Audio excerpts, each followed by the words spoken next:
Good evening and welcome to the Radical SR8 Championship here at Monza, the final round of Season 5 in what's been a brilliant championship to watch all the way through. Since we started all the way back at Silverstone around about a couple of months ago. I am Tom Cairns in the commentary position. Alongside me is Jim Cunningham, who will take us for a ride around this historic configuration of Monza. It put on a show for its season finale last season. Will it do so again this time around? Will we see a few different race winners over the course of tonight? We shall see. We've got 3 races lined up. The first 2 being 15 minutes long, and the last one being 20 minutes, where the bigger chunk of points get given out. Let's have a rundown on the championship standings. We begin with the pro standings. Mike Bousson has one hand on the trophy. If he scores decently tonight, then he's very much assured of being crowned champion. Jack Veazey second in his rookie campaign, and it's Paul Lemaine third place on 307. It's John Hutchinson in fourth place, the reigning champion in fourth, and it's Luke Maxwell in fifth, followed by Jamie Bird, Paul Crabb, and Evan Bremer also have scored points so far. In the AMS, it's a bigger gap for Ben Underdown, who's got a lead of 42 points over Mena de Graaf, and it's Stefan Millis in third place, the reigning champion. He will not be crowned champion this season. Ben Underdown has been consistent all the way through the campaign, has to be said. Steve Webb continuing to improve in fourth place. He could mathematically finish in the top 3 in the AMS if he has a good show tonight. Gert-Jan Polman in fifth place, and it's Michael Lemay in sixth. Then we've got Darren Nunt, Sam Katakousinos, who won in Phillip Island a few weeks ago. He won outright. He's the only AM driver to have won overall in a race this season. Tim Walters, Matthew Richardson, David Walters, Ben Gregory, and Patrick Van Zambeek all have scored points so far. And if we have a look at the calendar where we've been to this season, we started off at Silverstone, then we went to Donington, then Imola, Charlotte Roval. We had the one race at Le Mans, followed by Phillip Island, Australia, Zandvoort, Suzuka, and Thruxton, where we went to last week. Tonight is the historic configuration of Monza to wrap up the season. We're into the final minutes of qualifying. 3 minutes to go. Ben Underdown is fastest on a 2-minute 30.2, nearly 3/10 clear over his nearest rival, that is John Hutchinson. So could we see an AM driver on pole here? Let's ask Jim Cunningham. Maybe we could ask him about his thoughts and how this evening could go. Jim, good evening. Good evening, Tom. Good to be here with you. Yeah, man, this is, I've been excited for this race we had all year. We had so much fun last season with this race. It just, I just remember we were just laughing and cutting up. It was just so much fun with the way these cars were, just the way this track kind of funneled the cars into a few spots. It was just so much fun. I think Ben Underdown, let's be realistic here. He's going to be a pro next year. He almost was a pro this year. He had never won a championship, and I think the decision was made to leave him in the AMS. That was a rough curb right there. That is a brutal curb, actually. To leave him in the pros and in the amateurs, and so now that he's going to win a championship, it looks like he's going to certainly move up this season. And he is a pro, and so yes, he can. That was a really long answer to your question, but yes, I think he can win pole, and I think he can be competitive next season in the pros. I've been impressed with him all the way around. I was a little bit surprised he decided to stick with the AMS for this season, but we'll find out soon enough after the first couple of rounds of next season, because that is when the pros and the AMS get determined. And I would imagine Ben Underdown and possibly Matthew Richardson, if he's got the pace, to continue where he left off last week, where he won 2 of the AM races at Thruxton. He was just as impressive, one of the sort of later entries to the season. The Orange Marshall Army, I probably worded that wrong actually, there's the likes of him and Steve Webb. He was also improving. He'll probably be an AM again next season, I think, Steve, and that's probably what he'll want to have. But either way, it's been brilliant. They've enjoyed the championship. Even Steve said last week, or perhaps the week before, that it's been a rather nice community within the Radical SR8 Championship, and he's very, very happy to have joined. And who knows, we could get a few new faces for season 6. I forgot. I just watched him run through the chicane there, and I was like, man, he just cut that chicane. But I forgot the historic. We don't use that that chicane. That's one of the beautiful things about this track, actually. Into the last 10 seconds of this qualifying session, Ben Underdown is on the verge of taking pole position. I'm just going to say whether we've got any drivers on circuit who are aiming to improve. John Hudson, second fastest. Mike Booson's just stopped on circuit. I think that is that, I believe Jim. it is, I don't think no one else is on circuit. So that confirms Ben Underdown on pole position for the first race here at Monza. John Hudson alongside, it's Mike Booson and Luke Maxwell on the second row, followed by Paul Crubb and Gert-Jan Polman, Jack Veazey and Jamie Bird aiming to end their seasons on a high, most particularly Jack Veazey, who's impressed this season. Matthew Richardson and Darren Nunn round out the top 10. And on the back row, we've got Stefan Millis and Steve Webb. Yep, as we're starting to grid up here, this is, it's kind of neat with Ben Underdown getting pole there. That's I guess at this point, that's kind of a welcome to the pros thing, because that's where he's headed for sure. We on Mike Boson and Luke Maxwell to make their way onto. They've got a little bit of time actually before they are due to line up. There is a maximum of 2 minutes before the lights do appear. If they're not on the grid in time, they will have to start the race from the pit lane. Maxwell is on the grid now, so is Boson, and we are good to go here at Monza for the final round of the season. The first of 3 races, 15 minutes long. 1 light is on, 2, 3, 4, and 5. Lights are on.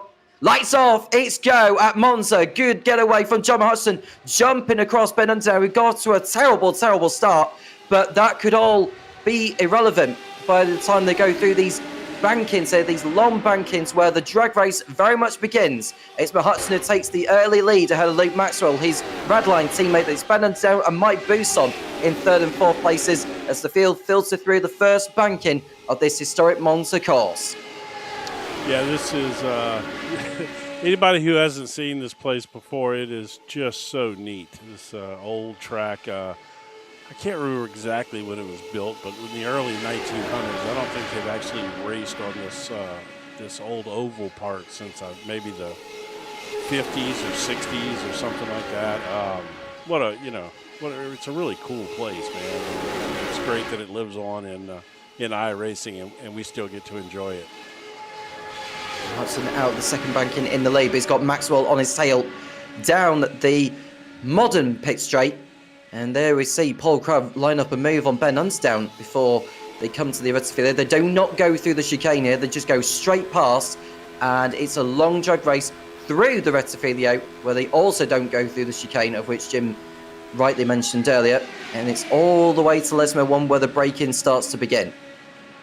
Yeah, which that really turns these corners when we get to Lesmo 1.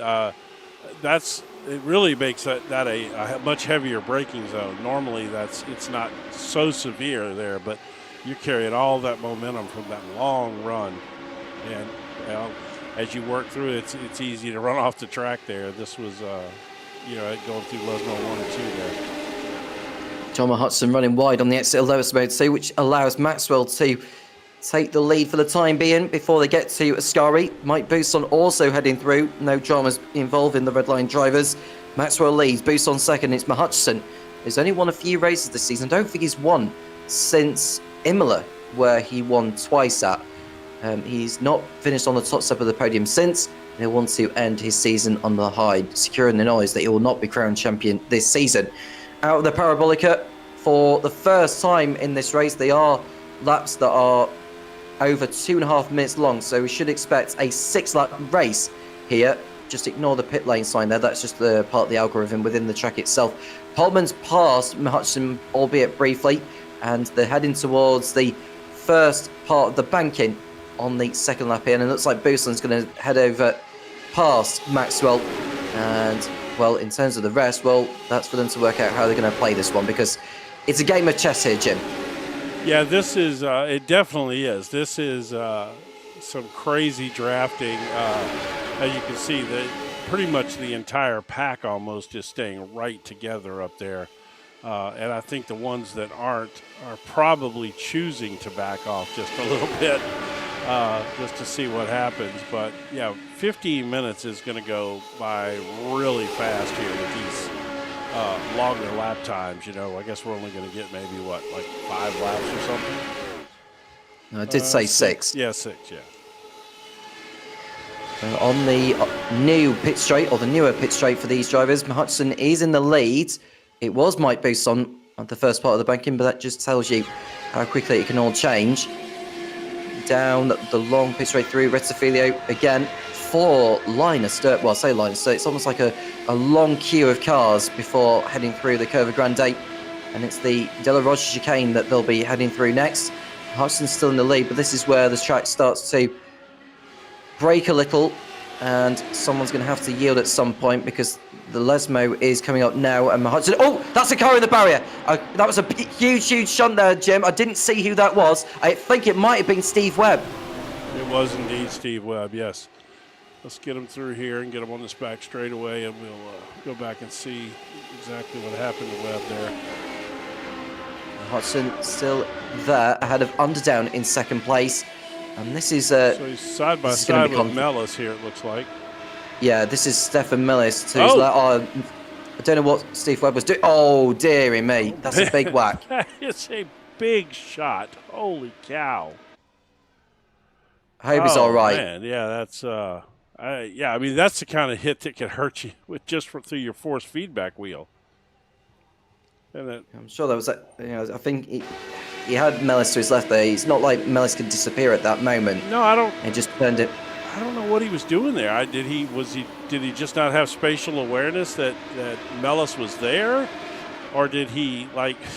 It's almost like he reacted and was trying to make the old chicane, you know, the chicane that's normally there. It was kind of a strange deal. We'll return to live images in a moment, but it is Hudson in the lead ahead of Underdown, and we are on lap number 3. Hope we'll get to hear from Steve just to check that he's all right. Yeah, we are actually live. This is the software acting up. Unfortunately, it's just it thinks we're in replay, but we're not, and it's giving me fits about the graphics here. We'll try to get that sorted. Just let everybody know we are live though. Whilst we sort the teething issues with that out, Paul LeMay's coming saying hello to us all. Hello, Paul. Oh. Hope you are well. It's a shame he wasn't here. In fact, Paul LeMay, believe it or not, I think he won the last race here last season, didn't he? I don't recall if he did or not, but I don't recall. But I'm sure that Paul wishes he was here because this is this is kind of a crazy, like, I don't know, if you were an oval person, this is kind of like, racing super speedways, except maybe going to the iRacing super speedway, the one that's the most extreme of them all. This is kind of like that, something just out of the ordinary extreme. But I'm sure it's a lot of fun. I think it is anyway. Along the new pit straight, Hudson is in the lead for now. But it's Jamie Bird in second place. He came close to winning, not once but twice at Thruxton. Just the one race win all season for Jamie Bird, but he's determined to end his campaign on a high note. But meanwhile, he's got the likes of Ben Underdown, who's ahead of him there. He's doing his best to hold on to the position. I think Jamie Bird is in second place. I think these are actually... I'm not sure these are actually where they are around the circuit live images wise, Jim, because when I was looking at Jamie Bird's onboard, he was behind Underdown, and on the timing page is showing that he's in front of him. But we'll get a because I'm looking on the timing pages.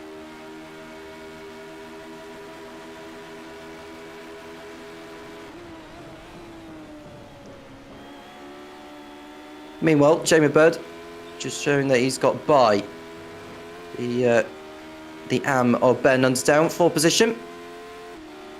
And now John Hudson is continuing to, well, I won't want to say stroke along, but either way, he is continuing to dominate proceedings in this first race. I do apologise for the technical difficulties at the moment, folks, but we will get a hold of that in due course. But is Hudson leading the way at the moment, and Bird is still on his tail, determined to go for that elusive second win of the season. And Steve Webb, I think, has got back into the race now. Hopefully he's all right. He is circulating round. He's not gone down a lap. I mean, it's not like he was going to go down a lap, I think, considering the nature of this course. There is a chance he can get back on the lead lap, but I think his best hope is other drivers falling by the wayside before this race is over. Lap 4, we're over halfway through this one now, and John Hutchison is leading over Jamie Bird, and Luke Maxwell's got up into third place ahead of Buson and Underdown.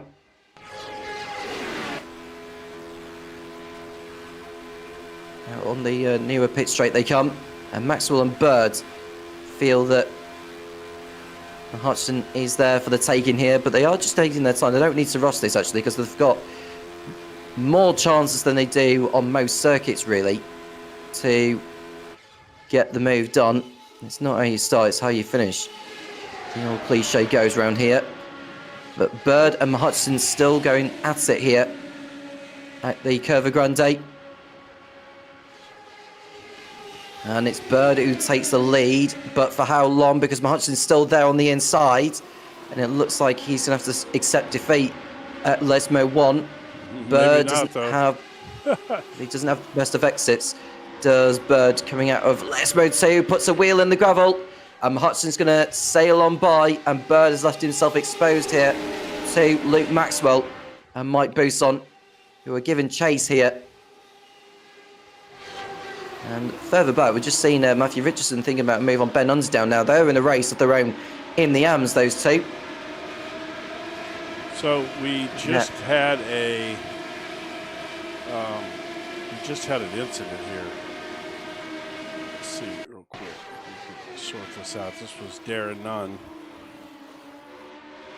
This is over at Lesmo 1. What does Darren Nunn decide to do? He loses it, puts a wheel in the gravel, and just about avoids. Did he? And then the front bonnet just came off. He stopped, and then he ends up accelerating into the wall after he saved it. I mean, I don't mean to laugh, but that was kind of humorous there a little bit. There we go. We finally got our scoring back. We are now back to live images with Hutchison in the lead over Bird, with Maxwell and Buson in third and fourth. And just coming through the banking again. This is the penultimate lap of the race. And Bird, he's not rushing things. He's doing exactly the same things what he did last time, but he needs to be wary of Maxwell and Buson's presence here. Now, if any of these four tangle here, just watch out for Underdown and Richardson, because they could all of a sudden snatch victory outright. Oh, absolutely, yeah.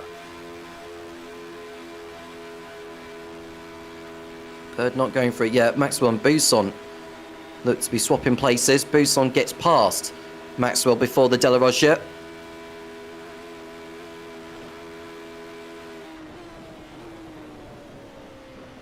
And they through Lesmo 1 again. And it's so far so good though. You could just see all the leftover debris being kicked up.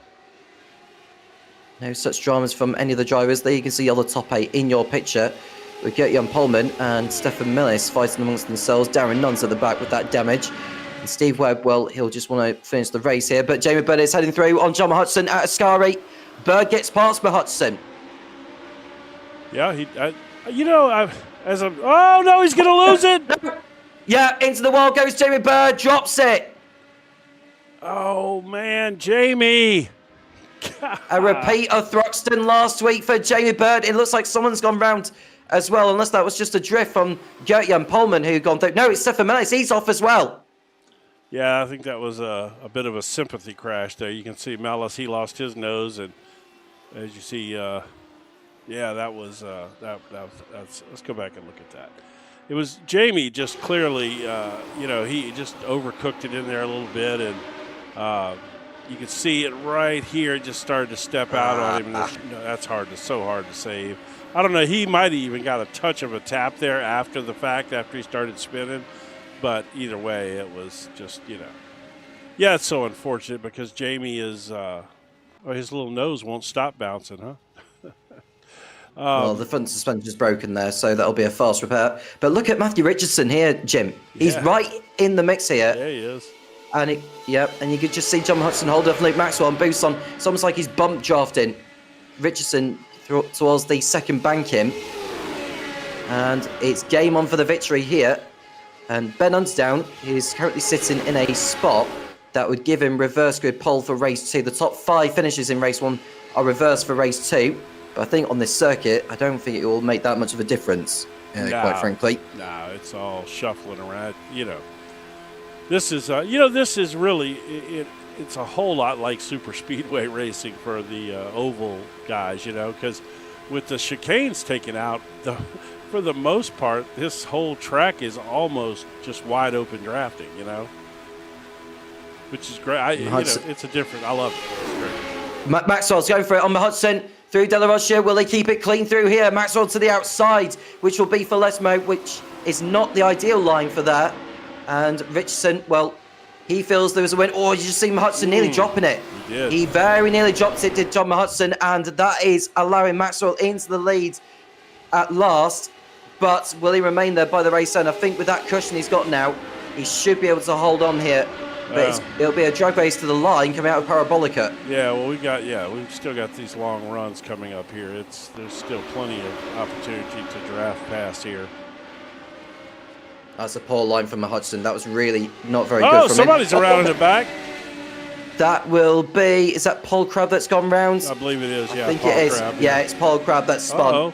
Richardson's making a move here. On the Hudson, yeah, but he's got Maxwell in the way. Oh, he sure does. Now, he might be able to get a toe off him. He might get a toe off him, but I think Maxwell's going to hold on here to take the first win of the night here at Monza.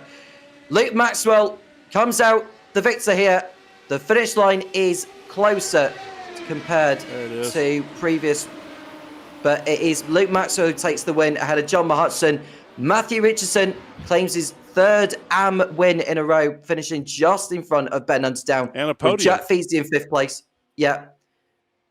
Mike Booth on 6th. Yeah. And then Gert-Jan Polman rounded out the AM podium. Paul Crubb, Darren Nunn, Jamie Bird, Stefan Millis and Steve Webb.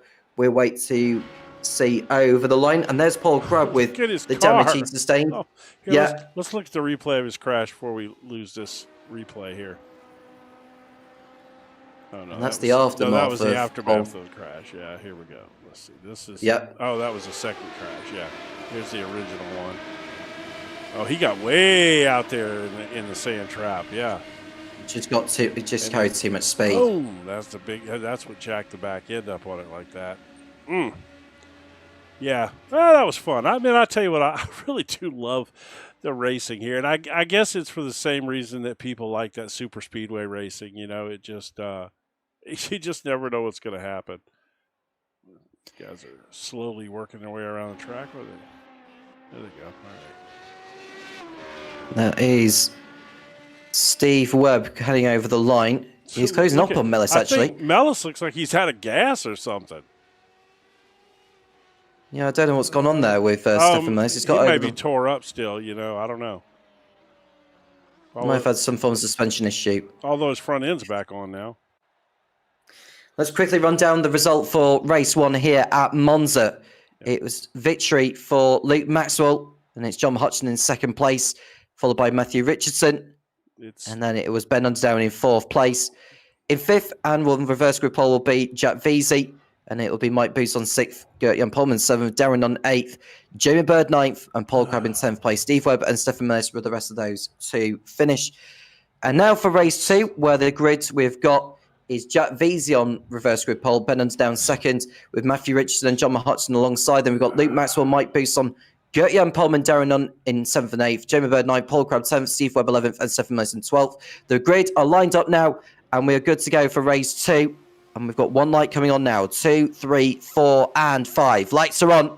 Lights off. It's go again at Monza. What does Jack Veazey do? Well, it's a better start compared to how Ben Underdown did in the first race. But it's Underdown who takes the initiative to pull clear heading into the first banking. And we wait for the all-inevitable drag race coming through here. And it's Jack Veazey who's down to 3rd place. We won't be too worried about that at this stage. It's Underdown who leads. It's Hudson, Veazey, Maxwell and Richardson in the top 5. Yeah, as they pull down the straight here, Veazey's dropped back to 3rd already. But like you said, I don't know that really matters. That's a nice 3-car push they got on the bottom down there. I also love the fact that you can run the flatter low side here or the extremely high banked side. It's that's another cool feature about this old track. Out of the second banking they come. It's Underdown who leads. And Hudson's determined to end his season with a winner at least. All 12 drivers still going so far. Settling into a rhythm, but I think the De La Rocha chicane is where things start to get very, very interesting. And you never know what it could lead to. If the driver at the head of field has a crash, it really could cause all sorts of pandemonium behind. Yeah, luckily we did not really have that in the first race at all. Nobody really up front crashed like that, but we certainly had that last year. I remember last season there was a couple of them like that. Underdown leads the way, and it's Hutchinson, Maxwell, VZ and Buson. A little bit of gravel being kicked up by Underdown ahead. We look back to see Bird, someone up the inside, and off goes Richardson. That's Richardson into the wall, and the front bonnet's gone on Mellis's car. Yep.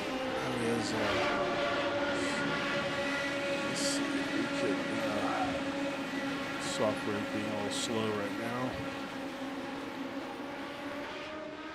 Well, we'll come to the replay in a moment. Underdown leads the way, and it's Hutchinson who kicks up a little bit more gravel. Not as much as Gert-Jan Polman did, and that very much nearly ended his race by going in the wall. Well, here's a replay then. Constantino, I think. Yeah, we'll do that same thing again. This time we're going to focus on Stefan Mellis.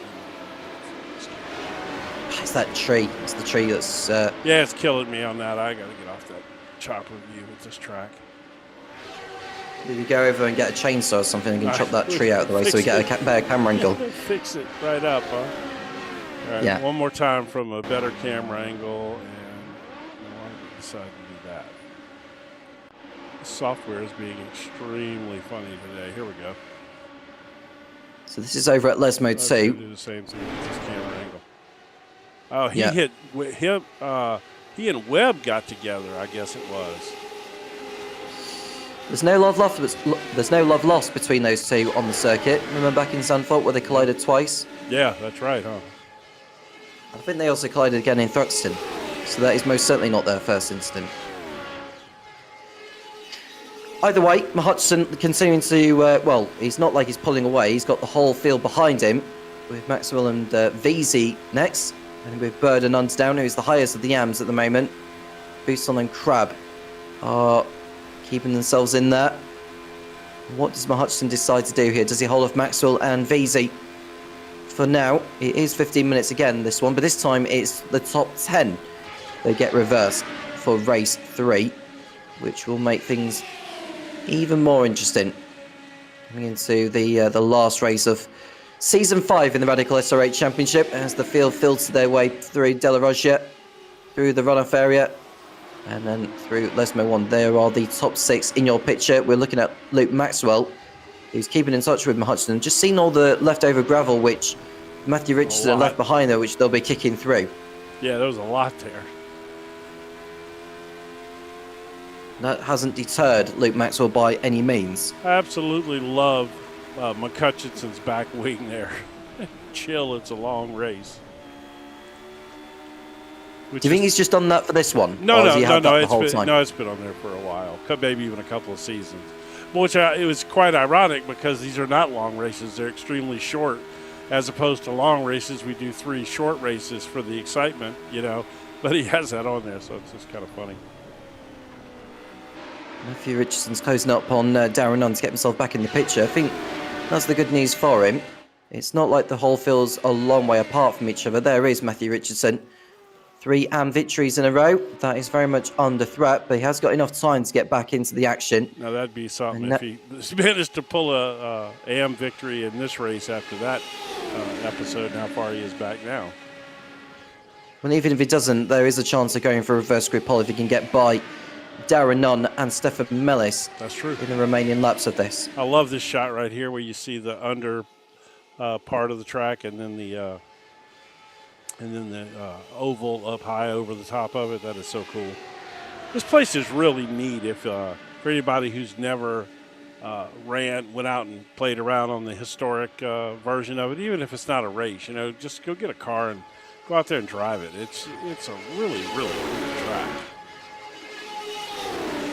Through the second bank in the top 4, or the top 6 rather, in your picture. Hutchison, Maxwell and Veazey. Now where does Maxwell decide to go? One victory he's picked up already tonight. He did pick up a win at Suzuka a couple of weeks back. But, I think his run of form has kind of dipped a little bit, really, for Luke Maxwell. I don't think he was here. He wasn't even here last week, was he? He had a real-life business trip or something. Which is unfortunate because he'd already missed 2 rounds earlier in the year, and he's really performed quite well every week that he has shown up. He just missed too many weeks. If he would have not missed last week, he would have been somewhat still in the in the playoff picture, assuming he had a decent week last week. Or I say the championship picture is what I meant to say. A little bit of gravel kicks up from Jack Veazey on the XL Lesmo 2. That sees Bird and Underdown go by. Further up ahead, we've got Hutchison, who's still leading. Only 3 times a race winner this season. 2 coming at Imola and the other at the opening round at Silverstone. Maxwell has tasted victory more times than he has, and he's determined to add another one to his total for the campaign. And Jamie Bird, well, he's only got that 1 win he picked up at Zandvoort. And further back, you could just see Paul Crabb holding up Gert-Jan Polman and Steve Webb. Matthew Richardson's got by Darren Nunn for P11. So he's 1 position away from being on reverse grip pole for later. As you said, there we let's see go back and see what's going on with these guys for a second. Well, Paul Crabb's ahead of these now. He should be able to pull away by his pace compared to Gert-Jan Polman and Steve Webb. Not that being disrespectful by any stretch of the imagination. It's just, on the basis of objectiveness. Crabb's an old pro. I mean, he's been around a long time. He should be a little faster than some of these newer guys. That's not. Yeah, no disrespect in that. Paul Crabb's another one. He's been running pretty well this season. He just missed several races. He wouldn't be as low as he is in the standings either. But like he wasn't there. I don't believe he was there last week, if I'm not mistaken. But he's won a couple of races this year, right? He won one at Charlotte Roval, and the other one came at Phillip Island. Yeah. For Paul Crabb. And then on the newer pit straight, you can see the lead chopping and changing every second that me and Jim speak. And it looks like Luke Maxwell has got by for the lead again. Look at Ben Underdown still keeping in touch. We're on lap number 4. He's ready, man. He's ready to be a pro. He really is. I think he's sure in the knowledge that he is the AM champion. Now he wants to prove why he belongs in the pros. And if I was Underdown, I wouldn't blame him going for that kind of approach at all. But now we look at Maxwell and Hutchison in first and second places. You can see the brake lights coming on there, so at least they're operating fine for those. Because although Monza is known for the template speed, it's not without the fact that you need braking, or you need brakes around this track. Yeah, on this version, not near as much as the standard Grand Prix traditional layout that we normally run here. Because it gets rid of those 2 chicanes, which are, obviously were put there to stop that long, extremely long, fast run as cars got faster and faster over the years. But again, I would love to see some Grand Prix cars run this historic layout. That would be absolutely fantastic. Hutchison behind Maxwell, exiting the Parabolica again. Underdown and Veazey are not far behind. Neither are Buisson and Bird. Now Bird, who was running in second place at one point, has dropped back from this group. But I suppose at this point it's not too bad of an idea. They've gone over the line now to begin their penultimate lap of the race. And Maxwell, well, can he get another win to keep himself, well, at least a mathematical chance of catching Mike Buisson, but I think that's a tall order now. Yeah, I thought we'd go to this really cool gyro cam that's mounted on the roll bar right above the drivers' heads to give you a real sense of the banking here, which I don't know the degree of banking, but it's pretty steep. It's got to be in the, I would say in the 30s, you know, like maybe 33 to 35, something like that, maybe even a little more than that. Whilst we have a look at that particular banking in terms of the angle of it, 38 degrees. 38 degrees. Wow. Okay. 38 degrees. Yep. Yeah, that's actually more than any other track on iRacing. You know, Daytona and Talladega are in that 32, 33 range, and the iRacing Super Speedway, which of course is not a real racetrack, I believe it's 35 or 36, something like that. So yeah. I would have thought Talladega would have been steeper than what that Monza banking is. No, because it feels steeper. It's not. It's a lot wider too, which probably gives it that sense of. No, and I've actually been there. I've been to a race at Talladega, and I also last summer we took our son and we went. We did the tour there, and you get to walk out and walk up on the banking and all that. And yeah, I believe it's. I want to say it's 33. It was. The whole point when they built Talladega was to make it just slightly faster and better than Daytona. That was what their goal was. Maxwell still out in front over Hutchison and VZ. I'm sorry to digress there, Jim. It's just right. we need to. I've just been focusing on the action whilst you were talking about your Talladega story with you and your son and that, which is very nice to hear. But it's Maxwell here who's leading the way, but the last lap is where it's going to all count here. Maxwell looking good for 2 wins from 2 tonight. Perhaps too little too late in the grand scheme of things for the championship. But nevertheless, after missing Thruxton, Maxwell is determined to just take it all the way between him and Mike Buson. He's only on course for a 5th place finish here. But it's not like there's been a lot of rounds this season where Buson's gone terribly wrong at. So even if Buson has an absolute mare of it tonight, I don't think it's going to be enough for him to be deprived of the title here. No, I don't think so. With the amount of pros here, I mean, the least amount of points that he can get, I think is probably still enough for him to win the championship. He had clawed himself he did a fantastic job last week of, you know, taking care of business at Thruxton, which pretty much secured him this championship the way he drove last week. He had a fantastic week at Thruxton last week. We're right on board with Jack Veazey watching Hutchison and Maxwell. It looks like it's going to be either of those two taking victory. But just look at the difference of which Veazey is able to close up on them. Even from that far back, oh yeah, he can make the most of the slipstream, and that gap will evaporate. But now he's got Buson to his right and Underdown to his left, fighting for the final podium position outright here. Now Veazey just needs to watch his manoeuvring here and just make sure he doesn't turn in. He's pretty much boxed in here, is VZ. Underdown does the right thing to just allow him to go, because otherwise that would have been a huge accident, and that wouldn't have gone down too well. Maxwell and Hutchison further up front are side by side together, albeit temporarily. Hutchison slots in behind, but Buson and VZ are still together for 3rd place and for the final podium. Berg goes past Underdown into 5th position. Underdown still on course to win the AM class. It's quite a distance, actually, over Gert-Jan Polman. Go on. I thought Jamie was going to lose it right there. Well, he very nearly lost it through Les Mode save, but gathered it all up.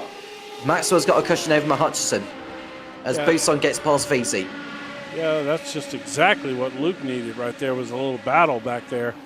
He's hoping Buson comes up there and tries to get a little more of McCutcheon as we go around. I believe he's got enough of distance now that I think he's probably safe. He's coming towards the Parabolica for the last time. It's Luke Maxwell. It's going to be another win this season for him. I think he's had 4 coming into tonight. Now he's got 5. This is going to be win number 6 of the season for Luke Maxwell. A brilliant performance again here at Monza. Luke Maxwell takes victory in race 2 at the historic configuration of Monza. John Hutchison is 2nd, and Mike Buson has pretty much assured himself the title by finishing in 3rd place even before the last race of the season. Jack Veazey in 4th, Jimmy Bird 5th. Ben Hunsdown has assured himself of the AM title with 6th place. It's Paul Crubb, Gert-Jan Polman, Steve Webb is 9th, and Matthew Richardson recovers to 10th place and is on reverse grid pole for race 3. Stefan Millis and Darren Nunn are the rest to head over the line. I have to say the level of chaos this year so far has not surfaced like it did last year, which is not necessarily a bad thing because this this grouped up racing is kind of fun, you know. So, all right, let's see if we can get the results up here now. Race 2 has concluded, and it's another win for Luke Maxwell. John Hodgson second. It's Mike Boosel in third place. It's an all-Radline podium monopolised by those three. Jack Veazey fourth, Jamie Bird in fifth place, Ben Underdown sixth, Paul Crabb seventh, and it's Gert-Jan Polman, Steve Webb and Matthew Richardson running out the top 10, and on reverse grid, Paul Stephen Millis and Darren On are the rest of those to finish. A well-done victory for Ben Underdown in the AMs over Polman and Webb, who bags another AM podium for himself. Yeah, indeed. And also, it was good to see Richardson worked his way back up there to 10th, like you talked about, and we'll be starting on the reverse grid pole now for this last race of the evening. The warm-up session has begun. Yep. Let's Currently, see nobody on track right now, which is a little bit surprising. I think maybe some may be probably getting a potty break or a soft drink or something. Yeah, perhaps so. We are waiting for the final race to commence. It won't be for another few minutes yet, so do stay tuned. Do feel free to get involved in the live chat as well. Yes. If you haven't already done so, Waycrush has come in saying good evening. I don't know who Waycrush is, in all honesty. No, I'm sorry. I'm looking up here in the chat right below that. Paul LeMay said that Ben's going to take the overall win tonight, and then Ben just popped in and said, "Behave, Paul LeMay." No, he's like, "Don't jinx me, man." It's going to be interesting to see Matthew Richardson up here on the pole. He's fast. I mean, it'll be fun to see him go from the front. You know. He's apparently Way Crushes. Yeah, apparently a friend of Easy's. Okay, fair enough. So Jack Veazey, who is gone in for second place in the championship. Luke Maxwell, if we look at the standings, actually, Jim, again in the pros, considering that Luke Maxwell has got 40 championship points for those 2 wins here at Monza. Actually, it'll take me a second. I lost him when I had to do the championship. When I had to do the software shuffle. Give me 1 second. I'll get them back for us. Well, I can just go back on the stream and just find out so I can fill the viewers in on that. Here you go. I got it right here. 286 points Luke Maxwell had prior to this evening's racing.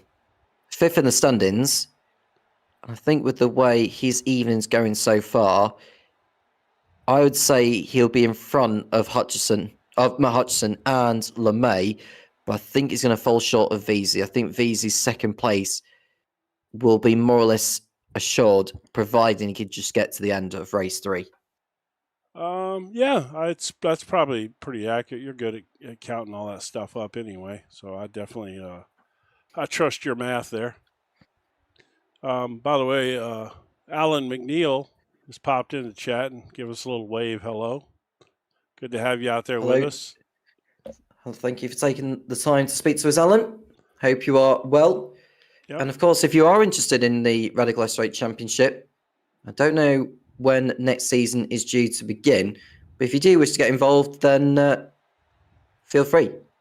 Yeah, this is a brilliant championship. It is good, and it's a free car, so you don't even have to buy a car on iRacing to do it. It's one of the free vehicles. It's arguably one of the most fun cars to drive on iRacing. I'm sure a lot of these guys in here would agree with that, and it's a good championship. Bunch of good guys. If you feel like you're not as fast as you might need to be, don't let that stop you. There's plenty of guys in here that could fix you right up with some tips and help you get right up to speed. Stefan Millis, we are looking at in the pit lane. Out comes Gert-Jan Polman, who is just wanting to get back into the groove of it. There's only 40 seconds left of this warm-up session. I know he's just doing a practice start, actually, which could come useful, actually, for the race later. Well, we know we watched Steve Webb go from a guy who struggled to do a standing start in these cars to arguably the best start of the season a week or two ago. I mean, look at how much he's improved working on his starts. It's been fantastic. Well, that's Matthew Richardson, who is doing a practice start of his own. Another one of the Orange Army racing cars. It's lovely to see Steve and Matthew involved in this. I think we've also had Darren Nunn also involved in the Orange Army racing, unless I'm thinking of someone else. I believe it's either him or Richardson. Is it Ben Gregory? Oh, I don't know. Now you got. I'm not sure. I thought I knew, but maybe I don't. The warm-up session has concluded, so we can confirm the grid. Matthew Richardson on reverse grid pole ahead of Steve Webb. Getting up pole in third, and then it's Paul Crabb in fourth place. Ben Dunsdown and Jamie Bird on row 3. Jack Vasey and Mike Boosson on row 4. Then it's John Hutchinson and Luke Maxwell gunning for one more victory this season. The 9th and 10th, Stefan Mills and Darren on round out the grid. Yeah, this is going to be fun. Now let's see. You got Steve and Matthew up there on the front row. They did change up the Orange Army cars for us, and they're not all exactly the same paint scheme anymore, at least. Everyone is on the grid now, so we are good to go for one last time. Here today, 20 minutes it'll be. More points given out here than we did in races 1 and 2. 1 light on, 2, 3, 4, and 5. Lights are on. Lights off, it's go here at Monza. And for the last time this season, Matthew Richardson gets away very, very well. Steve Webb almost wheel to wheel with Gert-Jan Polman approaching the bank in. And we're looking at Ben Dunsdown to the outside. He thinks he can get a piece of the action here. You can see the field filtering the way through the bank in here. And it looks like they've all behaved so far. But this is going to be very different compared to races 1 and 2 because a lot of drivers out of position compared to where they normally would be. So it's going to take a little bit more time for the field to settle into. Look at this. This is almost like a NASCAR race now, Jim. It is. 2 rows, 3 wide. And the thing is, I believe you could pull that off if you really wanted to around here. So far, so good. I'm not going to say who's in the lead. Well, I can mention it's Jamie Bird, but don't be at all surprised to see that change very, very quickly here as they head down the newer pit straight and then through Rettifilio and De La Rocha, and then the first braking point will be over at Lesmo 1.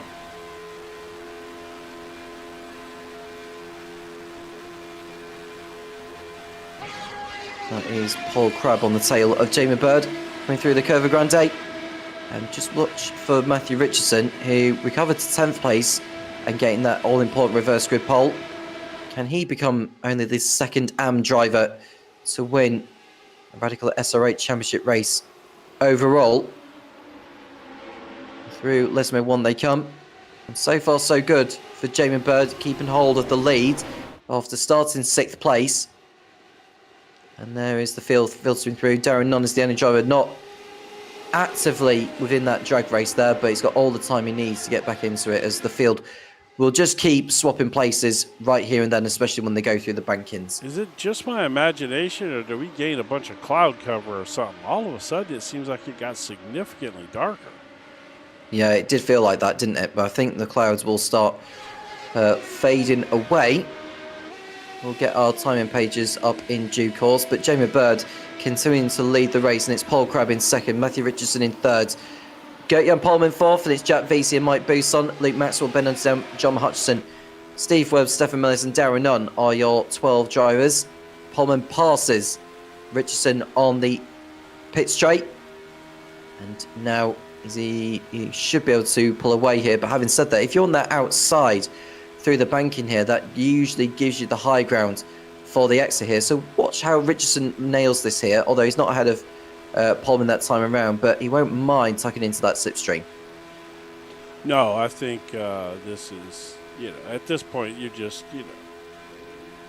maneuvering yourself around to put your car in a position where you want to be on the track, and also to potentially get where you feel like you can maybe stay out of trouble if something does occur. Through the second banking, Bird is still there ahead of Crabb. He You see the dice in for position further back, involving Richardson, Pullman, VZ, Buson, and Maxwell. Ben and Dan's dropped back a little bit from those. We won't mind that at this point. You can just see Paul Grab it's literally bump drafting. It's nose to gearbox, refusing to leave each other alone. Yeah, that's definitely the way to get around this place in this layout for sure. I mean, Monza already has its fair share of drafting going on, but in this layout, it really becomes a drafting track. And Crab on the tail of Bird coming through De La Rocha for the second time. That was a little bit of contact actually between Maxwell and Pullman. I thought Maxwell was going to lose it through De La Rocha, but somehow was able to keep it together. And now the sun has come back out, Jim, so I think you can flush those worries with the dark clouds down the toilet. Yeah, I didn't, I don't know, just all of a sudden it gotten really cloudy. That probably probably cooled the track off a little bit, though. Oh, yeah, track's in good shape. 23 degrees. 21 degrees. Oh, yeah, 21, I think it says. That's the air temperature. 23 is the track temperature. Track temp. Yeah. Stefan Mercer's got to slow down further back. That's gone away now very, very quickly. But you can see all 12 cars in your picture, so it's not like there's one driver completely on his own.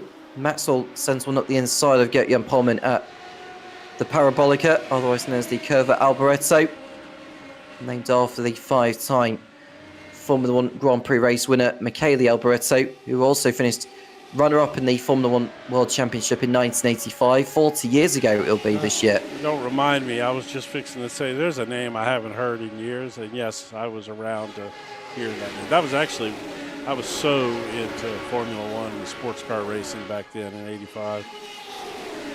And of course, Martin Brundle was known for his sports car heroics when he was racing for Jaguar. Something in which a livery of that is what Paul Crab is running. Right. And I went my first race at Sebring. We were pitted right next to the 4 Jaguar cars that were there, and got to meet Martin Brundle. Brilliant racer he was. Oh, I love it. And he's a great commentator too, man. I mean, he is, his grid walks are absolutely just, perfection, man. I mean, just the way he, kind of stumbles around there interviewing people and just talking to himself as he's going through the crowd is fantastic. Now we see VZ, who we are on board with. Crab and Bird up ahead. Crab twice. They got together.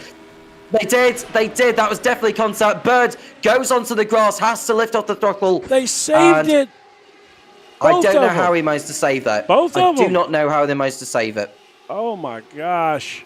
We're definitely going to go back and get a look at that. I was conscious it was going to be a concertina collision absolutely. as well. That would have been wild. Oh, yeah. No doubt about it.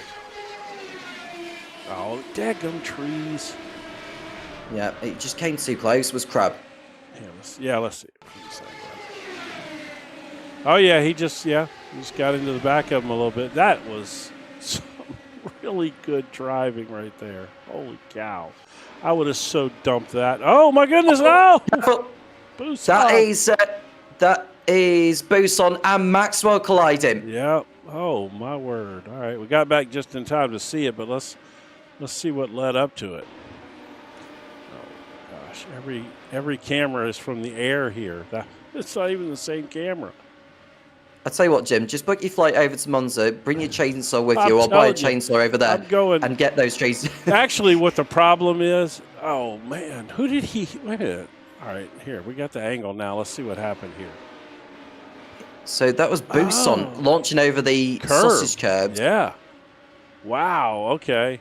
No, the actual problem with this is that this track isn't used very often. So there's not a bunch of camera packs available for it. So we don't have the luxury of all these fantastic cameras that we do at other tracks. This is just the basic iRacing cameras for this track because it's not really used in officials at all or anything. And that's why. It's just we just don't have the sophisticated, really cool cameras that we get for some of the other tracks.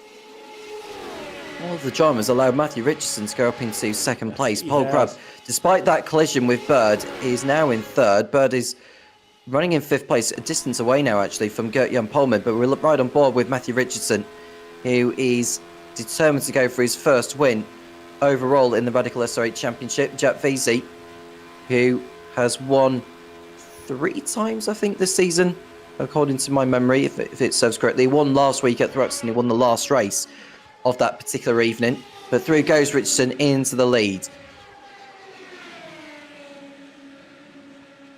Yeah, and Veazey just slots right in behind him, and Paul Crabb. I'll tell you what, Paul Crabb's fast in this race. Like you said, even involved with that contact with Jamie earlier. Could have potentially gotten a little damage off of that. Oh, Richardson went that's out. Richardson.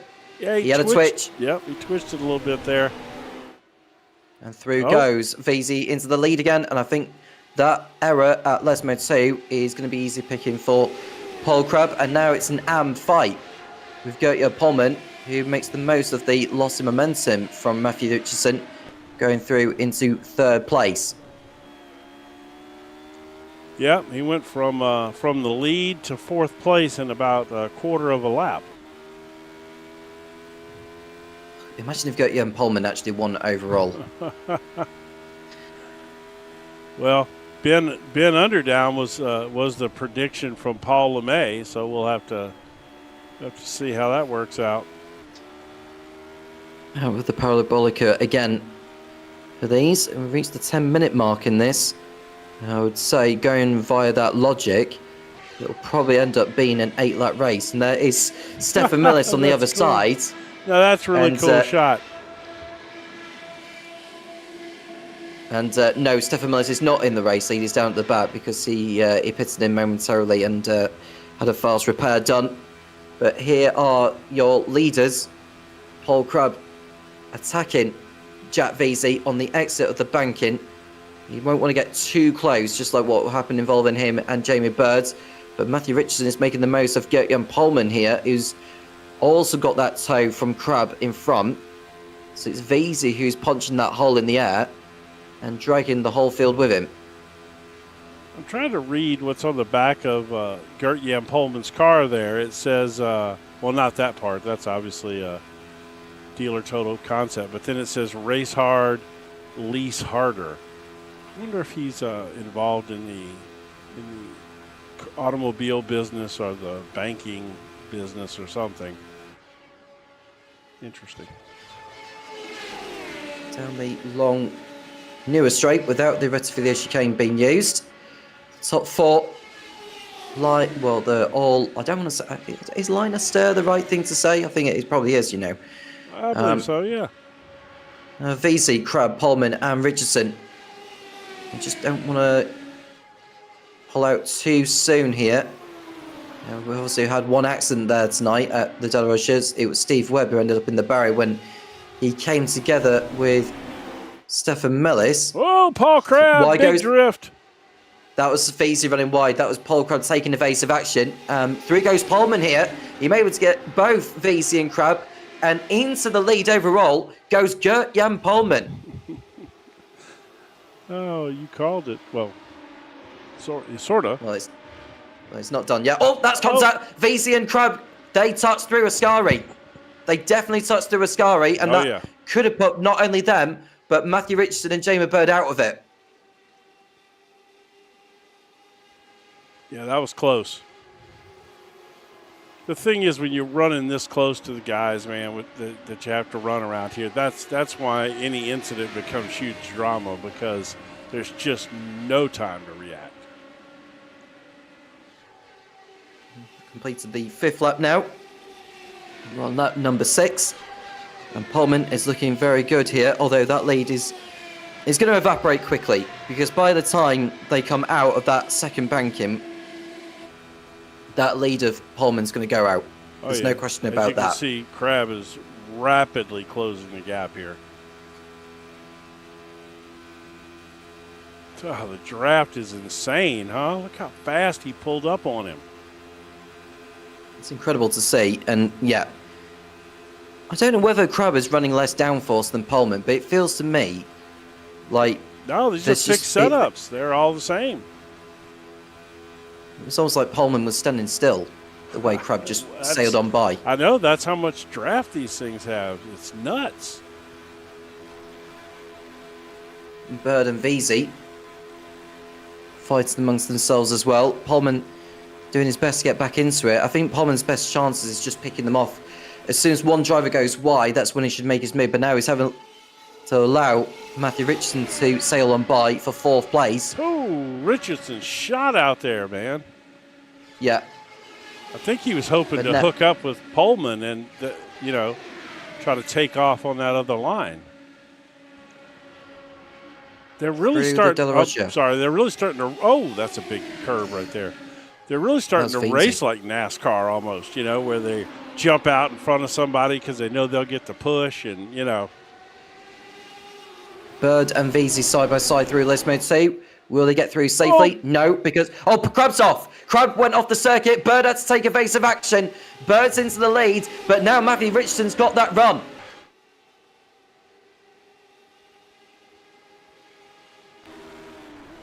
I don't know how Bird's in the lead after that, because I thought Crab was going to rejoin on safely and take Bird with him. Yeah, I have to give him credit. I mean, he got it back on the track. He could have easily, as far out in the sand as he went, he could have easily come back across the track sideways there. I'm talking about Crab, of course. Not long left in the season here. We've got just 2 laps to go at the end of this one. And Bird, one-time race winner this season in Zandvoort, is hoping to double that tally into another one.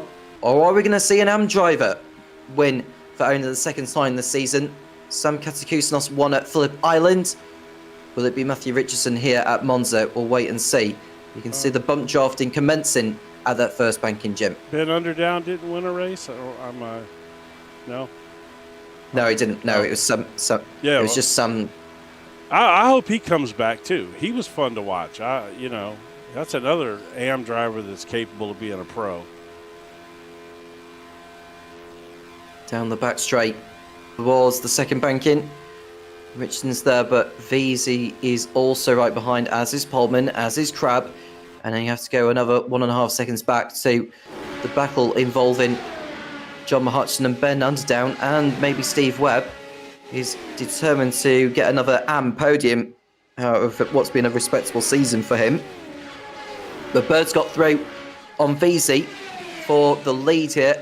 I mean, to be honest with you, I'm not going to say who's in the lead for now, because there's 5 who are just.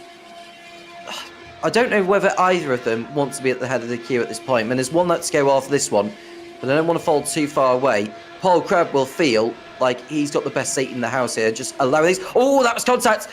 Richardson runs wide. Bird nearly dropping it for the 2nd time through the Curva Grande. Hey, look. Oh, Crab's way off the track there. And Bird sneaks in front of Pullman, the AM leader in this one. And Jack Vasey, he was looking good for 2nd place in the Drivers' Championship. He's holding off Jamie Bird, who is determined to end his season on a high. Paul Crab gets past Gert-Jan Pullman for P3. And then we've got Richardson and Mahutson right there to pick up the pieces, with there being 1 lap to go at the end of this one. It's VZ who leads here, then it's Bird, and then it's Crab, and then it's Pullman, Richardson, then Mahutson. Crab runs wide again. Wow, man, he is like all over the place. He must be really pushing hard. I'm sure he will be. You can see Crab on the inside of Pullman again. Now the likes of VZ and Bird may have a little bit of a cushion, but that lead is going to evaporate here. Final lap of the season commencing here at Monza.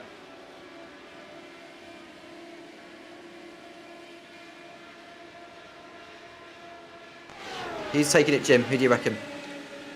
I'm going to go with Jamie. I'll agree with you on that.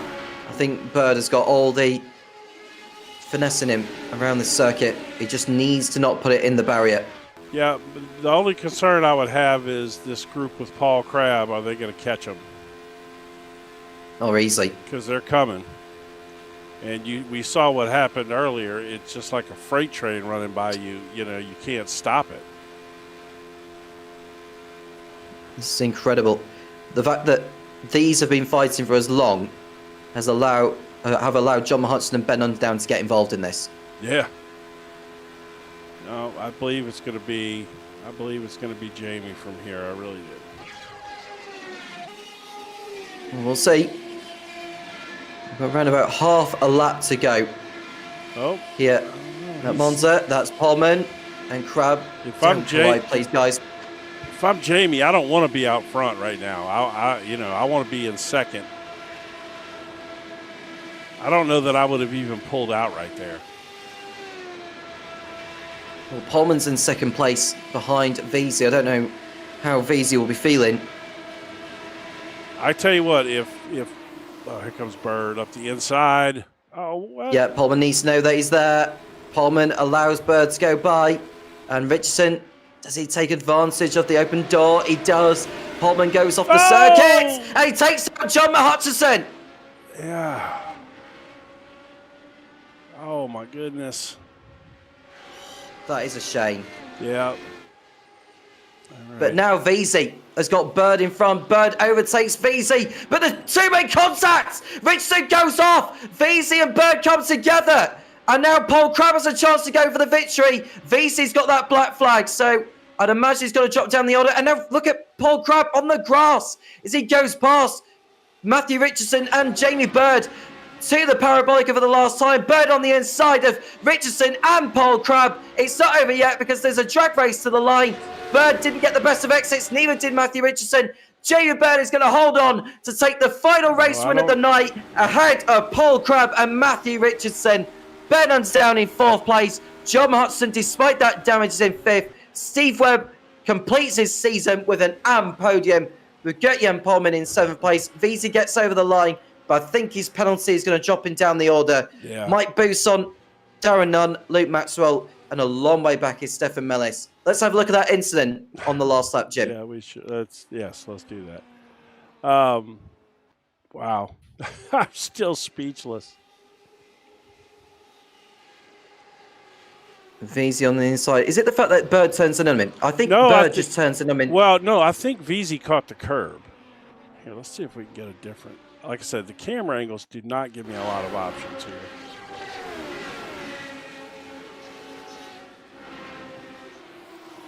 Gary. Yes, Steve. You're in the wrong room, buddy. How's it? Which one am I in? This is the live. You just jumped into the live broadcast, buddy. Sorry, wrong one. Go to the other. We'll get a word with Steve Webb in a moment, but we're just looking at that incident involving Jack Veazey and Jamie Bird. I got distracted. Was it the curb? I got distracted. It probably was, yeah. I don't think it was alongside enough to warrant the amount of space there for Jack Veazey, so I don't think that was Jamie Bird's fault. But we'll hear from Veazey afterwards if he is up for a chat. Steve Webb. I'm not going to lie. Steve sounded like he was having a good time. Yeah. We'll get a word. Let's see. Once we run down the final race results. Well, for some reason, we don't have final. Oh, there they are. Okay. Just came up. Jamie Bird wins for the second time this season and leaving his best until last. Paul Crab second. It's Matthew Richardson who wins again in the AMs in third place. Ben Underdown is fourth and is crowned the AM champion. John Hudson fifth, the outright champion, finishing there. Steve Webb sixth and completing the AM podium. Gert-Jan Pullman seventh. Mike Bousson is crowned the Radical SR8 champion by coming home in eighth place. Darren Nunn ninth, and it's Luke Maxwell in 10th position with Jack Veazey and Stefan Mellis who round out the finishers. Oh, all right.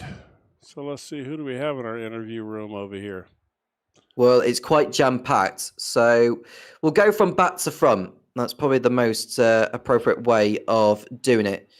We'll get a word with Steve Webb. We'll speak to him and ask about how his evening had gone.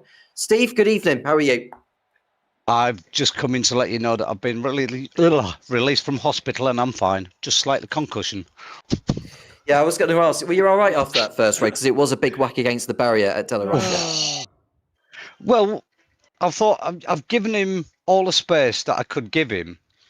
And if I cut it any tighter, I was heading for the barrier.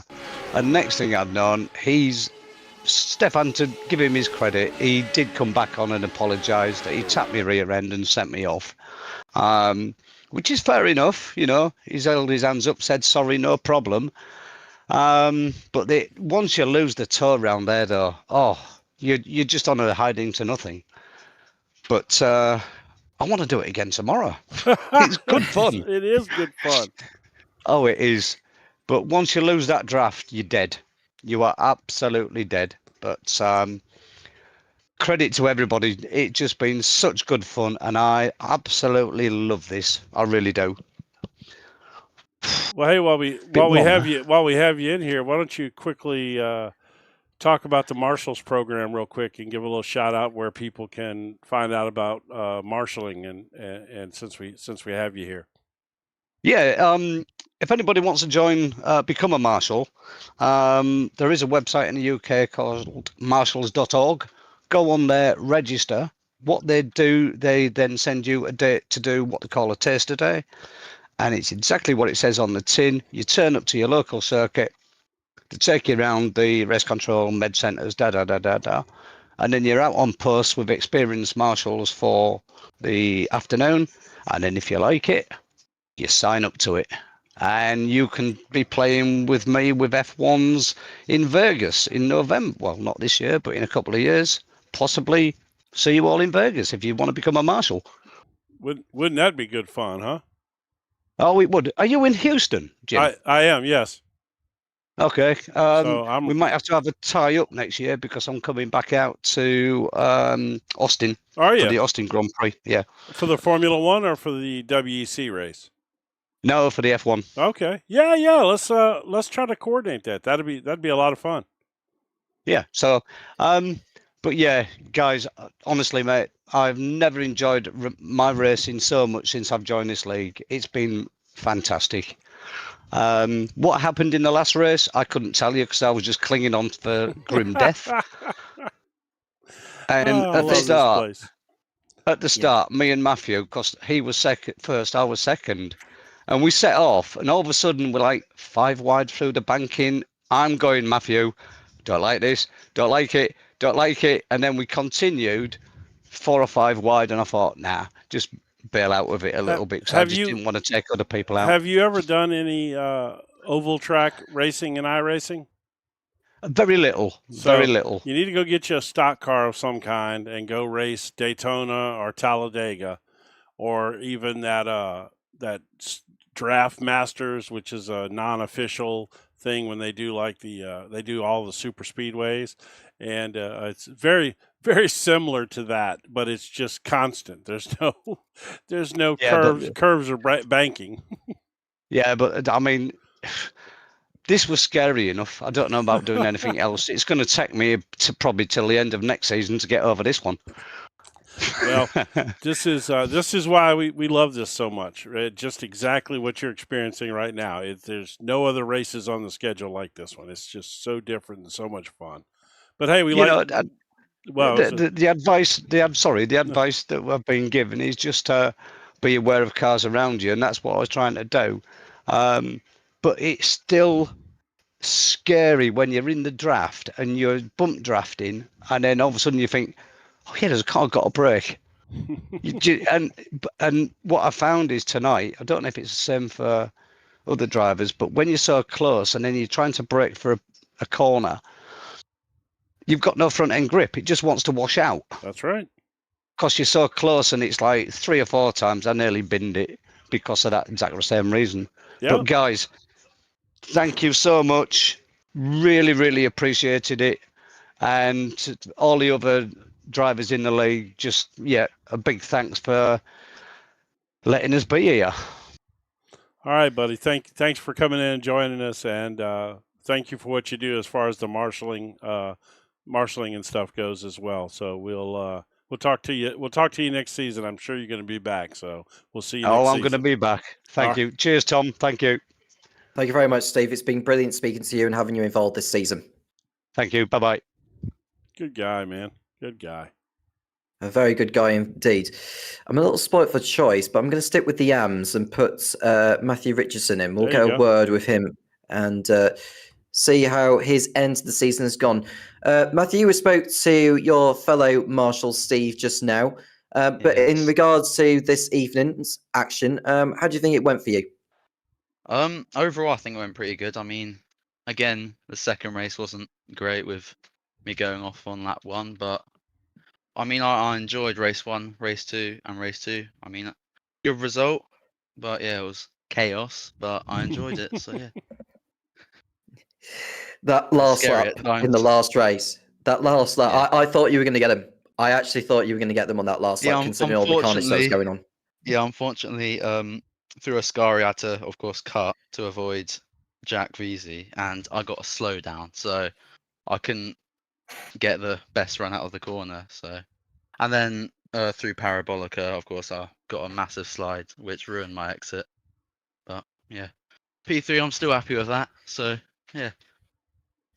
I don't know how that has concluded your championship total for the season.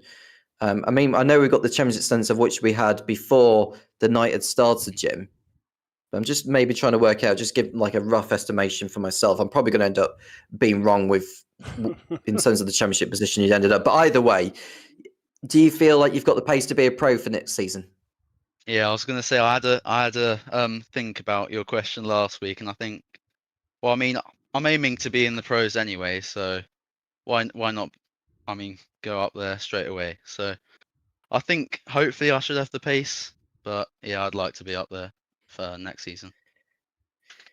Excellent. And anyone you want to shout out to before we let you go? I guess sort of everyone. I mean, I've really enjoyed these 3 weeks of been racing. I mean, really clean racing, and yeah, had I had a lot of fun. Had a lot of fun with it. So definitely be there for next season, and hopefully that is as fun as the 3 races I've attended this season has been. So. Excellent. Well, Matthew, thank you so much for taking the time to race in this series, even if it was only for a few rounds towards the latter part of the season. But next season, providing you are involved, we'll hope to see you as a pro driver. Thank you very much. Thank you. He really was a nice addition this year, and he's going to be a fine addition moving forward. I was so glad he came in. I couldn't agree more. We'll speak to Paul Crabb next, who came close to taking victory in that last race. Paul, good evening. And that last race, we thought you nearly got that third victory of the season there. But overall, have you enjoyed tonight and the season? It's a hoot around here. As long as you don't end up either stranded in no man's land or going sideways, and it's an absolute, it's a blast, this race. No point practicing for it. Just get stuck in. We've just seen the slow-mo there of Gert-Jan Polman and John Hutchison's collision there on that last lap, which was the kickstart to the whole last lap pandemonium, if you want to call it that. Yeah, Gert, he lost it a bit on the outside of the second. Is it the second Lesmo? Yeah. And I just saw it in my mirrors, and I saw cars going everywhere, and I thought, oh, that's all right. Off we go. Yeah. Just how do you sum up your season then as a whole? Like on a scale of 1 to 10, how would you rate it? Oh, I've had a 10 out of 10 really. I've the races I've been at, I've thoroughly enjoyed. I've had a few really scrappy evenings, but I've had some really good evenings as well. So yeah, I've had a great time. Excellent. And for next season, do you think you've got what it takes to become champion this time? I suppose it could even depend on which circuits are chosen. No. Given how open it's been this time around, I mean, John Hutchison basically dominated last season, but this season was actually a lot more open, wasn't it, Jim? Oh yeah, I mean, I think I think you'd be surprised had you made every race where you would have ended up finishing. Myself, Paul, when you showed up this year, like I said, you had a few that were some rough finishes, but you performed pretty well this year. You were, all in contention a lot, and you won some, and you were fast when you were there. You just weren't there as much as you needed to be. Yeah, I mean, I'd be happy if I could beat Mike Buson next year or next season. That's all. That's all I want to do. Well, I everybody don't care what everybody wants to beat Mike Buson, of course. No, it's I got obviously I got to try my best and see how it goes.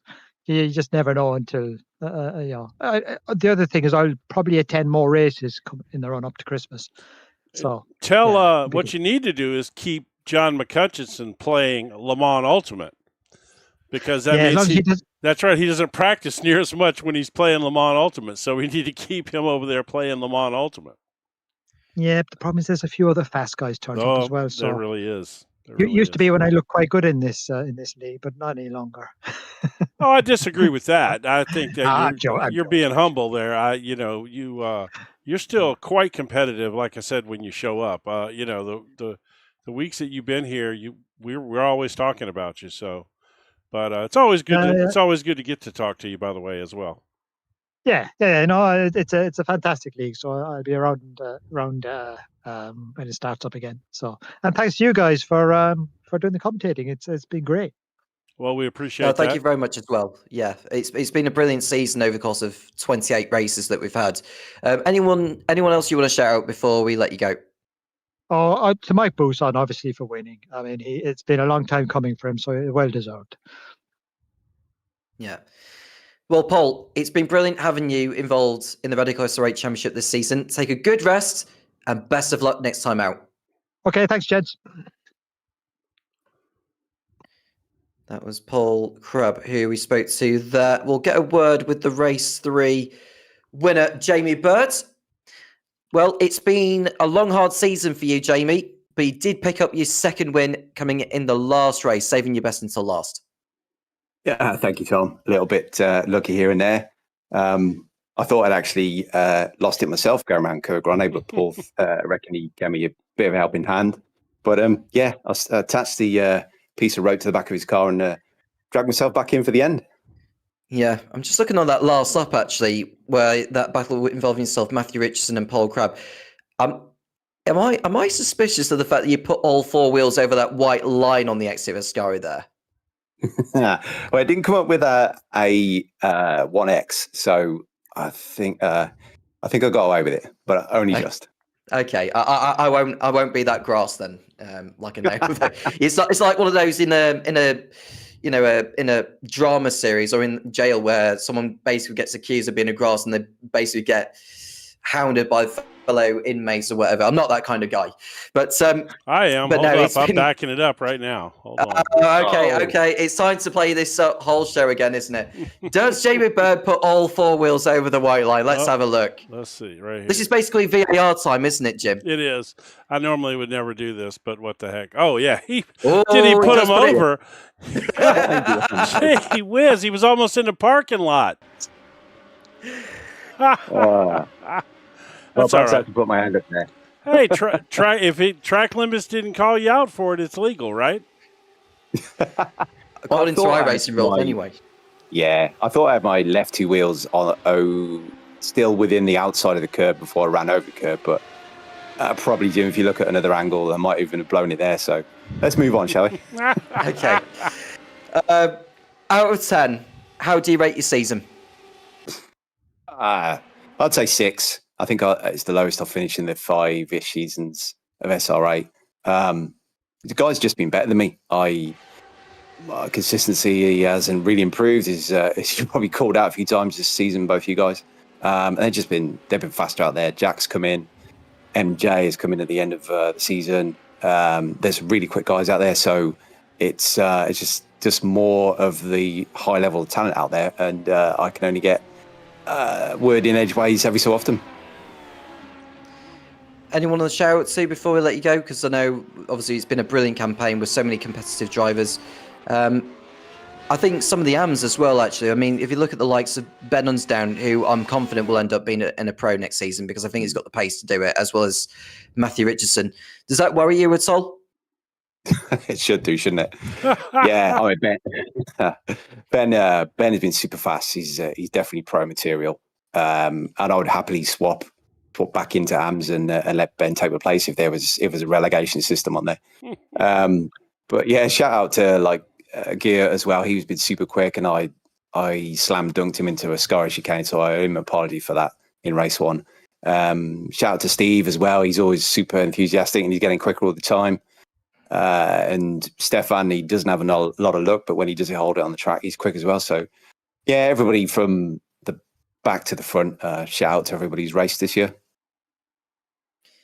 Jamie, it's been brilliant having you involved this season in the Radical SR8 Championship. Take a good rest, and we'll see you next season for the 6th campaign of this series. Thanks, Tom. Thanks to you. Thanks to Jim as well. Cheers, guys. All right, buddy. Bye. Thank you very much, Jamie. So we'll speak to a rookie who has been very, very impressive all the way through the campaign, Jack Veazey. You've picked up a few wins this season, but I think your points total for tonight has assured you of runner-up in the standings. Yeah, good rookie season for me, and yeah, the only way I was going to win was for Mike to basically not finish a couple tonight and for me to win, because he had a good margin. But yeah, second place, happy with that, can't complain. And where have you been your best moments this season? I think just my wins in general. It's really tough to get a win in this series. It's a bunch of really quick drivers. So I enjoyed Suzuka. That was I'm quick around there. I like the track, but every meeting was fun in its own way. So yeah. And what about next season? What are you hoping to be involved again? Yeah, I was just speaking to Luke, and yeah, I'm up for next season. So you'll be seeing me back out on the track next season, which is only in a few weeks, I think. So yeah, it won't be too long. If we've got another championship on offer, hopefully we can get that finished. It'll probably finish just after Christmas time. Anyway, anyone want to shout out to Jack before? In fact, before I ask you that question, actually, how do you rate your season out of 10? 7 out of 10. It's a brand new car to me as well. It's not just my rookie season in this series. It's a new car to me completely. So yeah, I've got up to speed pretty quick. So yeah, let's go over 7 out of 10. And anyone on the shout out to before we let you go? Yeah, I think the only person I've not given a shout out to yet is my mum. So shout out to my mum, and maybe my nan if she's still watching.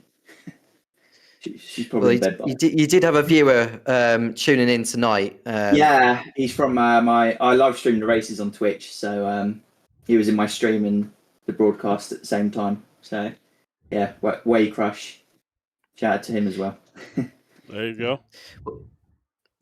Jack, it's been brilliant having you involved this season in the Radical SR8 Championship. Well done on finishing where you've ended up, and take a good rest, and hope to see you back for season 6. Okay, cheers guys, thanks a lot. That was Jack Veazey, who we understand has finished runner-up in the standings, but we'll get confirmation of that in due course. Let's speak to the double race winner of tonight, Luke Maxwell, who had a long shot to go after Mike Bousson in the standings, but considering the drop scores, I think you've probably fallen a little short. But how have you summed up your evening alone tonight? Yeah, good. I think that was good. Well, worked out nicely in the first couple of races. I think I said before, it's like playing chess in an angry wasp nest racing around here with these cars, because it's all you're thinking about the strategy and where should you be, and just trying to make sure you're up at the front group, and then working out the last couple of laps. But race 2, I was saying to John, because I'd pushed him and then he pushed me. I said, if we get a gap away from the other group, then I won't battle at the end. But I think he lost it on the second Lesmo a bit, so that gave me the second win as well. So it was good result. Unfortunately, the feature didn't go well with unfortunately, yeah, might come off the curb and just chop my front end off. So driving this car without a front end on this circuit is, you're not going to. I was 6 seconds a lap slower, I think, or 5 or 6 seconds a lap slower. So that was it done for them. But I know I wasn't in the championship because I think I missed 3 rounds, and Mike's driven well all season. Even if I didn't miss, if I'd only missed 2 and so on, I think it still would have been tight. So fair play. Well done to Mike. Nice to see a different champion coming out of it, and it's fair play to him. Looking at the standings now, I've just seen confirmation that John's put in the Discord. You've ended up 3rd in the standings, but tied on points with John. But you've won more races, Luke. Yeah. So more ended up in the race top wins, 3. that'll do it. Yeah, that's good. Good. Can't. Happy with that. It's good to be up the the sort of podium of the championship. So we'll rest a week and hopefully go again in a couple of weeks and see if we can look. I'm going to attend more races. I want to. You would have been definitely a really good shot at being champion this year. You stepped it up this year. I mean, you were winning the important races, the feature races. You definitely elevated your game this season, and especially with the new guys coming in, having somebody like Jack jump right in there and be as fast as he's been. I really, if you had only missed 1 race this season, it would be really interesting to see how this thing would have turned out. I'm pretty sure that if I had to guess, I think you'd have been champion if you'd have performed as well as you did at the races you showed up in the ones you missed. Yeah, I think it's difficult, obviously it being summer and everything else, but Mike's driven a cracking season. Oh, so, yeah, for sure. It's well deserved, and it's I think I have driven quite well this season. So let's hope that carries on into the next seasons and in the future. But it's great to have new guys in the races as well. And Jack's obviously a very quick driver, so competing against the likes of him. I think was it Michael was fast at Thruxton last week. I was watching that back on the replay. So some cracking guys out there. So I'm hopefully. Now being the end of summer for the next season, get a few more in as well, and have some more cracking races, because the racing's, I love it. It's great fun in this car, and the racing's always close and tight and respectful, but hard racing at times, and that's what you want, isn't it? Indeed, yeah. How do you sum up your season? Well, I say sum up your season. How do you rate your season out of 10, Luke? The ones I've driven, I'd probably give it 8 out of 10 or 9 out of 10. I think, I think I've done quite well this season. Yeah, I suppose that it shows in the number of race wins, doesn't it? So it's definitely more than I've had in any SR8 season, I think, before in terms of victories. So very very pleased that it's good for your confidence, and that if you know you can do it one week, then helps you the next week and so on. So I feel fairly comfortable not to make hopefully as many mistakes as I used to, and long may that continue. And anyone you want to shout out to before we let you go? I'm going to give a shout out to all the guys in the league. It's been fantastic racing this season, and especially to Mike, being champion. So congratulations, Mike. Luke, it's been brilliant chatting to you. I think it's 6 victories you have won this season. A very, very good campaign indeed. Take a good rest, and we'll hopefully see you again for next season. Yeah, cheers, guys. All the best. Thank you very much, Luke. And now we will speak to the Radical SR8 champion for Season 5, Mike Bousson. Good evening. Good evening, chaps. How are we? Not too bad, thank you. You only need to do. You didn't need to do an awful lot, to be honest with you tonight. I think, considering the drop scores involved, I think all you need to do is just finish the races, and it's pretty much assured for you. Oh, I think I literally just had to log into the PC tonight, to be brutally honest. But I put a bit of effort in. Obviously, we won't discuss. The strategy didn't quite go to plan tonight, and obviously that race 3, I have wiped from my memory already, so we don't have to talk about that bit at all. But yes, we'll focus on your overall season instead, because you sure had a good one. I think so. Yes, points wise in the end, there was a nice little buffer. I was a bit worried Obviously, a few races ago, I sort of thought to myself it was all over. But turns out the luck was on my side for a change. So yeah, really happy I can get the champers out the ice bucket now. Well, you know what they say about luck. Luck is when opportunity meets preparation. So you get the opportunity and you've prepared properly. That makes a big difference. And you had a heck of a season, man. Really, really strong. And and you were a lot of fun. You just overall, the racing was fun. Well, that is me. My second middle name is Mike Fun Busson, obviously, if you weren't aware. But yeah, no, it's good. With the SR8, I was before they dropped it for the SR10. I was just getting on song and being able to match the likes of John and Luke and people like that. And obviously, then the car got dropped. So coming back to the SR8, and it was I was not on it straight away. It's taken a bit of time. But yeah, I'm sort of in the groove now, and there has been a few seasons in the past that your boss may tell you about where I've chucked the championship away all on my own because he likes to rub these things in a little bit. So there has been opportunity, but it's normally the saying is, how's Mike going to ruin his own race this week, sort of scenario. But at last, this will cut deep for him, I tell you. He's already sending me stupid messages. That's funny. Bless him. Oh yes, yeah. Well, he needs it. He he needs all the blessing he can get. But that's another To be story. fair, I'm more worried about the amount of overtime you guys must be on tonight. I wonder if he's chalking up the invoice already. Oh yeah, no, he'll probably fire us both just so he doesn't have to pay us for this one. He's probably looking at us thinking, I hope Mike keeps talking. Yeah, I'm sure that's not what he's thinking. That's extra £10 a minute. Nah. I wish we made £10 a minute. We're not exactly footballers, are we, Jim? No, not exactly. No.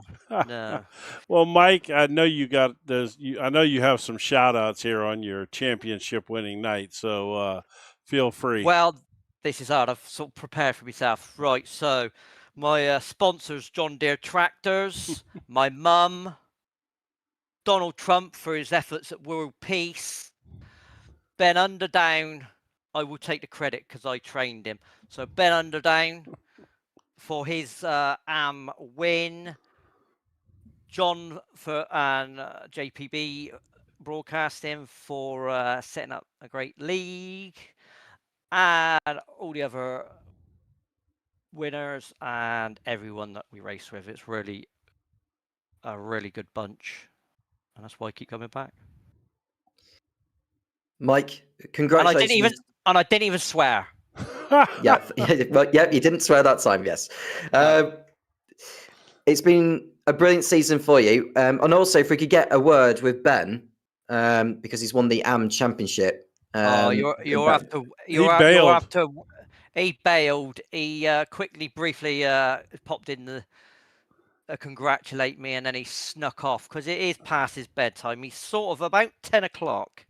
He's in his PJs, mugaholics, I wonder if he races in his PJs since he has to go to bed right after. It wouldn't. He probably does, to be fair. He probably does. If not, he'll probably be in his dressing gown. His missus is probably sat next to him reading a bedtime story, getting him ready, tucking him in. He's the oldest 38-year-old I've ever met. Well, there we go. That's better than having a word with him. We'll just talk about him since he's not here. That'll teach him to bail on us, He's pretty boring to talk to anyway, so you haven't missed anything. I have to work with him, and he bores me at work, to be brutally honest. So you're better off not talking to him. Will we see Ben in a pro next season? Oh yes, that is a 100%. He's not getting away with the arms again. He's got to He's got to play with the big boys next season. No choices, or we just kick him out. Okay. Well, let's hope he does end up in the Pro because I think he's got what it takes. Mike, it's been a brilliant season again. Great chatting Yep, to you thank you. all the way through the campaign. And like I've said to the others, take a good rest and best of luck next time out. And hopefully you'll be retaining your crown. Well, that's it. I will see you in about 2 weeks, boys. Alrighty. Until the next time. Bye-bye. Oh my goodness, he is something else, man. I genuinely thought he was going to say something else there, but thankfully he didn't say what I thought he was going to say. I know. Yeah, that would have been so like him, too. He probably contemplated it and then just decided to say so long or whatever it was. Yeah, he probably refrained what he wanted to say at that moment. Yeah. I'm sure that's what he did. All right. Let's talk about Ben Underdown because he wasn't able to join us in the booth. But let's have a brief discussion about him because he's had a really good season. I didn't pick up on how many class wins, but it was a ridiculous amount. Yes. Deservedly champion. I think it was 85 points. He was ahead over his nearest AM challenger. That challenger will have been, if I look at the standings again, Mena de Graaf finishing second in the AMs despite not competing tonight. Very well done to... I think it was Stefan. Let me just run it. I'm looking up the different standings. Gert-Jan Polman, maybe? No, in fact, it was Steve Webb. Oh, Steve. Third place in the AMs. There you go. So there's a shout out to Steve there, finishing third in the AMs. From the guy who couldn't get off the line in week 1 to finishing third overall. Though, I mean, what a season transformation he's had. We all knew. That he was a good driver. They talked about what a great GT3 driver he was and stuff. But just the fact that he went from that guy who couldn't get off the line on a standing start to finishing third overall. What a season, huh? Absolutely so. Well done to Ben Underdown sealing the AM title ahead of Mena de Graaf and Steve Webb completing the AM overall podium. And as far as the pros are concerned, in third place was Luke Maxwell, second, and a brilliant rookie season for Jack Veazey. But a victor is the man who has come out on top, got the points assured here. That is Mike Buson. Will he retain his crown in season? Mike Fun Buson. Mike Fun Buson, That's yes. right, don't forget that. I won't forget that, indeed. Next season, will he retain his title? Well, you know where to tune in. If you have enjoyed the action, do make sure you like and subscribe. Also, thank you for tuning in as well. I won't forget that. And if you want to subscribe, you can keep up to date with all the action that's been shown on the JP Broadcasting YouTube channel, so you won't miss a thing. Jim, also thank you to you as well for your company throughout the season. It's been absolutely fantastic. And we don't have long to wait until it starts all over again. We don't know where we'll be racing at next season. Well, that will be for John Hodgson to discuss with us all in the Discord in due course.